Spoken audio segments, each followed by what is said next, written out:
राहुल जी के साथ मैं लोकसभा में हमेशा देखते आ रहा हूं कि उनकी लड़ाई कैसे चलती रही है।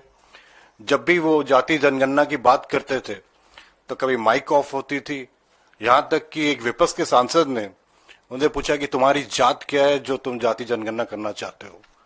इस टाइप की कई सारी बातें। एंड जब भी राहुल जी बोलते थे जितनी आबादी उतनी हक, जाति जनगणना, बीजेपी का पूरा इकोसिस्टम हमेशा लगातार विरोध करते आया हुआ है। अब ये हमारे समझ के पार है कि कैसे अचानक मोदी जी ने जाति जनगणना करने का तय किया है। ये अच्छी बात है, बट हम नहीं चाहते हैं ये और एक जुमला हो, क्योंकि हम लोग देख चुके हैं कि 2 करोड़ नौकरी की बात किए थे वो लोग, 15 लाख की बात किए थे, महिला आरक्षण की बात किए थे, लेकिन वो अभी तक कुछ लागू नहीं हुआ है। तो हम चाहते हैं कि ये सरकार हमें एक टाइमलाइन दे एंड ये भी तय करे कि जाति जनगणना कैसे करना चाहते हैं।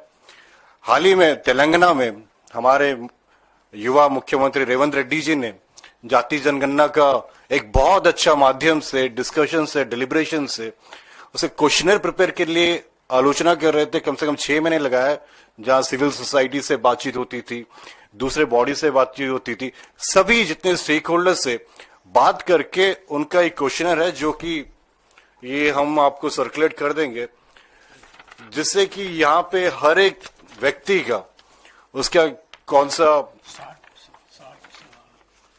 60 क्वेश्चन, अराउंड 56 सवाल है। एंड 56 छाती के जैसे नहीं, 56 क्वेश्चन है जो तेलंगाना सरकार ने सबसे बातचीत करके, आलोचना करके, डिस्कशन करके निकाला है, ताकि जो कांग्रेस का हमारा जो लक्ष्य है कि हम एक्सरे करना चाहते हैं, एक कदम आगे ये एमआरआई है, जिससे कि हमें पता चलता है कि ये व्यक्ति किस क्लास से बिलोंग करता है, कैस्ट से बिलोंग करता है, इकोनॉमिक स्टेटस क्या है, नौकरी क्या करता है।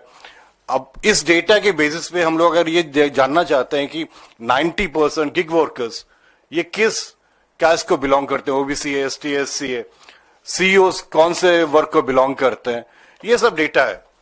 तो ये एक सामाजिक न्याय देने के लिए हम लोग का कैस्ट सेंसस है जो जाति जनगणना है, एंड सोशल इंजीनियरिंग के लिए जो अभी मोदी जी लेके आ रहे हैं, हमें तो पता नहीं है, बट ऐसा नहीं होना चाहिए खाली एक कैस्ट का कॉलम लगा दे एंड देखिए कि कौन से कैस्ट वाले ज्यादा नंबर से उनको कुछ रेवड़ी दे दे ज्यादा। इस टाइप का नहीं चाहते। हम चाहते हैं कि प्रॉपर सोशल जस्टिस हो। ये तभी संभव होगा जब एक सब कमेटी करोगे, अपने कैबिनेट मिनिस्टर्स का, ऑपोजिशन पार्टीज का अपने साथ लो, सिविल सोसाइटी को लो, एनजीओस को लो, एंड ये क्वेश्चनर प्रिपेयर होने के लिए हम चाहते हैं कि अब तेलंगाना मॉडल जो है उसको भी आप एक बार देखिए कि तेलंगाना में क्या मॉडल है, ये कैसे किए, एंड ये काफी अच्छा मॉडल है, जिससे कि हम लोग का आदिवासी, दलित, पिछड़े, सारे ओबीसी जितने हैं सब इसे कवर होते हैं। ये खाली कैस्ट सेंसस नहीं है, this is socio economic, education, employment, political and caste survey, जो कि एक पूरा ओवरऑल एमआरआई है, जिससे कि हमें ये पता चले कि देश के कितने भाग के लोग नीचे स्तर में उसको ऊपर कैसे लेके जाए। एंड ये एक हम चाहते हैं कि अचानक से मोदी जी लेके आए, ये बिहार इलेक्शन के लिए जुमला ना हो। बोलते बहुत कुछ है, करते बहुत कम है। तो हम चाहते हैं कि आप अगर सही में आपका इच्छा शक्ति है, आप अगर लागू करना चाहते हो, तो आप आलोचना करो, डिस्कशन करो, सबको साथ लेके चलो, ऑपोजिशन मेंबर्स को भी, सिविल सोसाइटी को भी, सबको मिलके। 6 महीना लगा इस डेटा प्रिपेयर होने के लिए, 4 महीना लगा तेलंगाना में।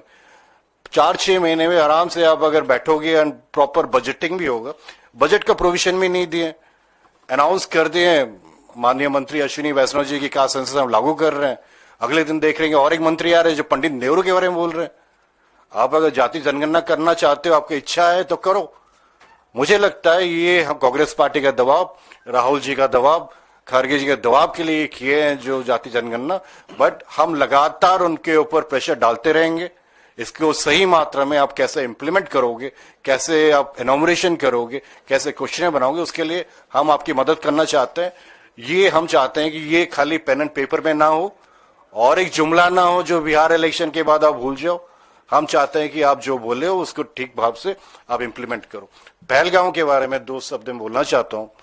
पहलगांव जो ये घटना घटी, दुखद घटना घटी, उसके 3 दिन पहले रूरल डेवलपमेंट पंचायत राज स्टैंडिंग कमेटी का मीटिंग्स थे वहां पे, जहां पे हम ग्रामीण सड़क का ये इंस्पेक्शन करने गए थे एंड उस वक्त जो माहौल था, जो हमने बात किया, तो वहां पे सब यही बोल रहे थे कि ये सब ठीक हो गया, अभी कुछ प्रॉब्लम नहीं है। हमें याद है जो पहले हम लोग एमपी जाते थे, श्रीनगर में भी बुलेट प्रूफ गाड़ी दिया जाता था, बट इस बार हम लोग की कमिटी नॉर्मल गाड़ी में गए, एस्कॉर्ट्स थे, सिक्योरिटी था, लेकिन नॉर्मल गाड़ी में बोले, हम पूछे तो ये बोले कि सब ठीक हो गया।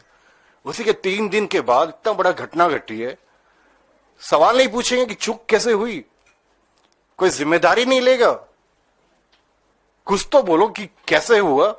एंड जो लाल आंख दिखाने की बात कर रहे हैं, छप्पे छाती की बात कर रहे हैं, अब कब एक्शन लोगे? कांग्रेस पार्टी, हमारी पूरी पार्टी ने रेजोल्यूशन लिया था, सरकार जो एक्शन लेंगे हम उनके समर्थन में। कब लोगे, क्या लोगे, कुछ तो बताइए। आप डेली टीवी में चलाते हैं कि आज पाकिस्तान को नींद नहीं आया, ये बहुत चीज बोलते हैं, लेकिन कुछ काम नहीं हो रहा है। हम चाहते हैं कि आप बताओ क्लियर कट क्या एक्शन ले रहे हो, कब ले रहे हो, जनता को कब, जो इनोसेंट टूरिस्ट मारे गए हैं, जो शहीद हुए, उनको कब न्याय मिलेगा, ये सवाल हम पूछ के यही पर मैं बात खत्म करता हूं।